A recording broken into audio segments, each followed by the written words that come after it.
Good afternoon to my dear student. कैसे हैं आप लोग सब? ठीक है। प्रिय विद्यार्थियों, एनिमल हस्बेंड्री का फर्स्ट यूनिट्स पढ़ते हैं फीड एंड न्यूट्रिशन, आहार एवं पोषण। कि पशुओं को दिया जाने वाला आहार कौन कौन सा होना चाहिए, कितने प्रकार का होना चाहिए और आहार देने के क्या उद्देश्य होना चाहिए। तो सबसे पहला हमारे पास पशु आहार एवं पोषण। सबसे फर्स्ट क्वेश्चन बनता है पशु आहार के प्रकार, कि पशु आहार के प्रकार कितने हैं और पशु आहार के कितने अवयव हैं और पशु आहार के अवयवों की क्या कार्य है। तो सबसे पहला अपन देखते हैं पशु आहार के प्रकार, कि पशुओं को कितने प्रकार का आहार दे सकते हैं। यहाँ पर हम पशु आहार कह सकते हैं और पशु भोजन कह सकते हैं। तो विद्यार्थियों, सबसे पहले हम देखते हैं पशु आहार के प्रकार। यहाँ पर नंबर फर्स्ट है निर्वाह राशन, वर्धक राशन, संतुलित राशन और आदर्श राशन। ये चार प्रकार के जो राशन है, जो आहार है, जो भोजन है, यह पशुओं को दिए जाते हैं। लेकिन देने का कुछ उद्देश्य होगा कि एक ही प्रकार का भोजन क्यों ना दे दे, एक प्रकार के अलावा दूसरे प्रकार का हम क्यों दे रहे हैं, तीसरे प्रकार का क्यों दे रहे हैं और चौथे प्रकार का क्यों दे रहे हैं। तो विद्यार्थियों, मैं आज आपके लिए बताना चाहता हूं निर्वाह राशन। आप पोस्टर में देख रहे होंगे कि 24 आवर्स निर्वाह राशन वह राशन कहलाता है जो पशुओं को जीवित रहने के लिए, पशुओं की मरम्मत के लिए 24 घंटे के अंदर दिया गया राशन निर्वाह राशन कहलाता है। मतलब जीवित रहने के लिए दे रहे, निर्वाह के लिए दे रहे। निर्वाह राशन वह राशन कहलाता है जो पशुओं को 24 घंटे के अंदर दिया गया राशन निर्वाह राशन कहलाता है। उसके बाद सेकंड है वर्धक राशन। इस वर्धक राशन से आप इसके नाम से ही समझ सकते हैं, वर्धक मतलब कि वृद्धि करने वाला। वर्धक राशन वह राशन कहलाता है जो पशुओं की वृद्धि के लिए दिया गया अतिरिक्त भोजन। अब ये पशुओं की वृद्धि के लिए अतिरिक्त दिया गया भोजन कैसे आप देख सकते हैं। यहाँ पर गाय, भैंस, भेड़, बकरी, मुर्गी इत्यादि पशुपालन के अंतर्गत सम्मिलित है। तो यदि हमारे लिए पशुओं से दूध की मात्रा अधिक लेना है तो पशुओं की वृद्धि करने के लिए हमें भोजन देना पड़ेगा। हमारे लिए अंडे की मात्रा अधिक लाने के लिए भोजन देना पड़ेगा। हमारे लिए मांस अधिक लाने के लिए भोजन को अतिरिक्त देना पड़ेगा। वर्धक राशन वह राशन कहलाता है जो पशुओं के भोजन के साथ साथ अतिरिक्त दिया गया भोजन वर्धक राशन कहलाता है। जैसे दूध की मात्रा को बढ़ाने के लिए, मांस की मात्रा को बढ़ाने के लिए, चमड़े की मात्रा को बढ़ाने के लिए, अंडे की मात्रा को बढ़ाने के लिए इत्यादि। तीसरा है आपके पास संतुलित राशन। संतुलित राशन वह राशन कहलाता है जो पशुओं के स्वास्थ्य के लिए, पशुओं के स्वास्थ्य को ठीक करने के लिए जो भी भोजन दिया जा रहा है क्या कहलाता है, संतुलित राशन कहलाता है। आप संतुलित राशन के पास में देख रहे हैं कि कोष्टक में लिखा है स्वस्थ रखने के लिए। ठीक, लास्ट में आदर्श राशन। ये सबसे महत्वपूर्ण राशन होता है कि आदर्श राशन है क्या। आदर्श राशन वह राशन कहलाता है जो पशुओं के शरीर के भार के अनुसार दिया गया राशन। अब भैया यहाँ पर एक बात फिर नई बात आ गई कि सर आप बोल रहे हैं कि आदर्श राशन लेकिन पशु के शरीर के भार के अनुसार। जैसे कि आपने देखा होगा गाय, भैंस, भेड़, बकरी इत्यादि है शरीर के भार के अनुसार कैसे।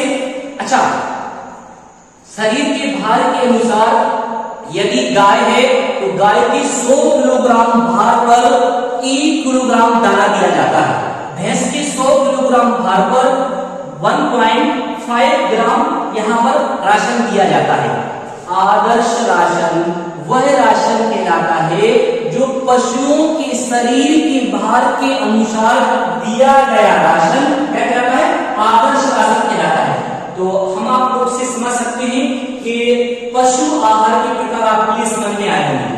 पहला क्या है, निर्वाह राशन, जो कि 24 घंटे के अंदर दिया जाने वाला राशन है। बलवर्धक राशन, जो कि शरीर की वृद्धि के लिए अतिरिक्त दिया गया राशन, बलवर्धक राशन।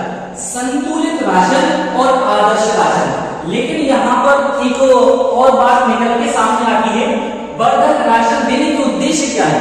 एक पशु तो चारा ले रहा है, भूसा ले रहा है, इत्यादि चीजें ले रहा है, लेकिन आपने यहाँ पर ये अतिरिक्त भोजन क्यों दे रहे हैं? बलवर्धक राशन देने की क्या महत्वपूर्ण है, क्या उद्देश्य हो सकते हैं?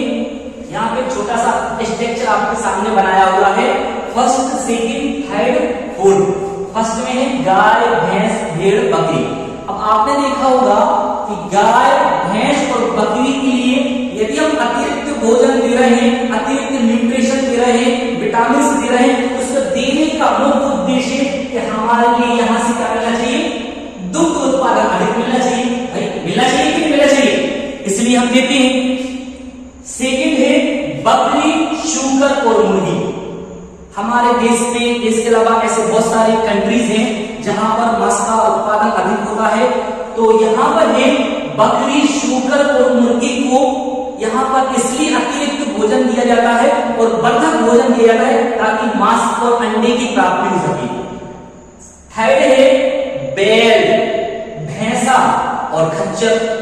आपने देखा होगा भारत देश की बहुत सारे ऐसे प्रांत हैं जहां पर बैल का कृषि में उपयोग किया जाता है, भैंसा का उपयोग किया जाता है, खच्चर का उपयोग किया जाता है। लेकिन कृषि के साथ साथ इनसे और भी बहुत सारे काम किए जाते हैं, जैसे कि खच्चर हो गया, इससे कृषि के अलावा भी काम किया जा सकता है। भैंसा हो गया, कृषि के अलावा भी अतिरिक्त काम करती। तो बैल, भैंसा और खच्चर को जो अतिरिक्त भोजन दिया जाता है वो कृषि कार्य और अन्य कार्य के लिए दिया जाता है। इसके बाद है भेड़ और बकरी। इनसे हमारे दूध तो प्राप्त हो रहा है, लेकिन दूध के साथ साथ यदि आपके लिए और अधिक कुछ लाभ प्राप्त करना है तो वह है ऊन उत्पादन। आपके लिए समझ में आया होगा तो बलवर्धक राशन देने के मुख्य उद्देश्य क्या है कि हमारे गाय से क्या प्राप्त करना है, भैंस से क्या प्राप्त करना है, बकरी से क्या प्राप्त करना है, मुर्गी से क्या प्राप्त करना है, और प्राप्त करने के साथ साथ हमारे लिए अधिक मात्रा में वृद्धि भी होना चाहिए, तब तो बलवर्धक राशन देने का कोई महत्व होगा। एक बार प्रश्न में आपको बताता हूं, पशु आहार के प्रकार जो कि 4 भागों में बांटा गया है, निर्वाह राशन, बलवर्धक राशन, संतुलित राशन और आदर्श राशन। इसी के साथ साथ एक क्वेश्चन और बनता है, पशु आहार के अवयव। ये सबसे महत्वपूर्ण क्वेश्चन है, अध्याय 1 में भी क्वेश्चन है, उसके साथ साथ अध्याय 18 का भी ये क्वेश्चन है। और इस क्वेश्चन में लगभग 3 या 4 क्वेश्चन बनते हैं। पशु आहार के अवयव, शुगर आहार के अवयव, मुर्गी आहार के अवयव और मत्स्य आहार के अवयव। और यहाँ तक कि तो मानव आहार के भी अवयव हो सकते हैं कि मानव को दिया जाने वाले आहार में कितने आहार हो सकते हैं, कितने अवयव हो सकते हैं। तो यहाँ पर यदि पशु को बदल दें तो पशु के साथ शुकर भी आ सकता है, मुर्गी भी आ सकता है, विभिन्न प्रकार के प्राणी यहाँ पर आ सकते हैं।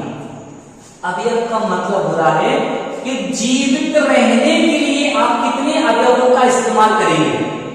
यदि किसी भी प्राणी के लिए जीवित रहना है तो ये जो आपके पास यहाँ पर ये जो 6 पॉइंट लिखी हुई है ये बहुत महत्वपूर्ण है। जल, वसा, प्रोटीन, कार्बोहाइड्रेट, विटामिन, खनिज लवण, जो कि शरीर वृद्धि के लिए, शरीर को स्वस्थ रखने के लिए बहुत महत्वपूर्ण है। जल, पशु शरीर में 65% से अधिक जल पाया जाता है, तब तो पशु वहां पर जीवित रहकर रह सकता है। दूध की बात करें तो दूध में 80 से 85% जल पाया जाता है। चारे की बात करें यहाँ 60 से 70% जल पाया जाता है। ब्लड की बात करें, आप कहीं पर भी जाए तो जल महत्वपूर्ण है। यदि जल नहीं होगा तो हमारा, आपका और विभिन्न प्रकार के जीव जंतु का और प्राणियों का रहना बहुत मुश्किल होगा। इसलिए पशु आहार के प्रकार जल, वसा, प्रोटीन, विटामिन, खनिज लवण, कार्बोहाइड्रेट। जल, वसा, पशुओं को दिए जाने वाले ऐसे बहुत सारे रेशे वाली फसलें या रेशे वाली चारे हैं जहां से वसा प्राप्त होता है। प्रोटीन, प्रोटीन पशु आहार में करता क्या है पशु शरीर में, इसका महत्व क्या है? प्रोटीन टूटी फूटी कोशिकाओं की मरम्मत करता है और रोगों से लड़ने में सहायक होता है, प्रोटीन कहलाता है। विटामिन के दो भागों में बांटा गया है, फैट सोलुबल, यहां पर है फैट सोलुबल और वाटर सोलुबल, मतलब कि जलविलीय और बसाविलीय। इस टॉपिक को अपन एक दिन लेंगे, पूरा विस्तृत जानकारी इसकी आपको बताएंगे। विटामिन की 6 प्रकार के होते हैं, A B C D E की, जो शरीर में कहीं ना कहीं शरीर को महत्वपूर्ण योगदान देने के लिए, रोगों से लड़ने के लिए, प्रजनन क्षमता में वृद्धि करने के लिए, विभिन्न प्रकार के जीव जंतु और मनुष्य में यह प्रोटीन का महत्वपूर्ण कार्य होता है। खनिज लवण, शरीर में आप देखोगे कहीं ना कहीं एक ढांचा, एक स्ट्रक्चर बना हुआ है और वह स्ट्रक्चर मुख्य रूप से खनिज लवण का है, जो कि खनिज लवण में विभिन्न प्रकार के अवयव मौजूद होते हैं, calcium, magnesium, phosphorus, zinc, iron, विभिन्न प्रकार के यहाँ पर तत्व मौजूद हैं। कार्बोहाइड्रेट, यह कार्बोहाइड्रेट भी विभिन्न प्रकार के खाद्य पदार्थों को खाने से प्राप्त होता है, कार्बोहाइड्रेट कहलाता है। तो पशु आहार के प्रकार आपके लिए समझ में आ गए कि पशु आहार के मुख्य रूप से 6 प्रकार होते हैं, जल, वसा, प्रोटीन, खनिज लवण, विटामिन, कार्बोहाइड्रेट। ये जो 2 क्वेश्चन है, यह अध्याय फर्स्ट इकाई 1 के 2 मुख्य क्वेश्चन हैं, जो कि आपके कहीं ना कहीं क्वार्टरली, हाफ ईयरली और मैं एग्जाम के लिए आपके लिए ये फायदेमंद है और कहीं ना कहीं आपसे यह पूछी भी जाती है। मैं आपसे आशा करता हूं कि यह पशु आहार के अवयव और पशु आहार के प्रकार, ये दोनों क्वेश्चन आपके लिए समझ में आए। धन्यवाद।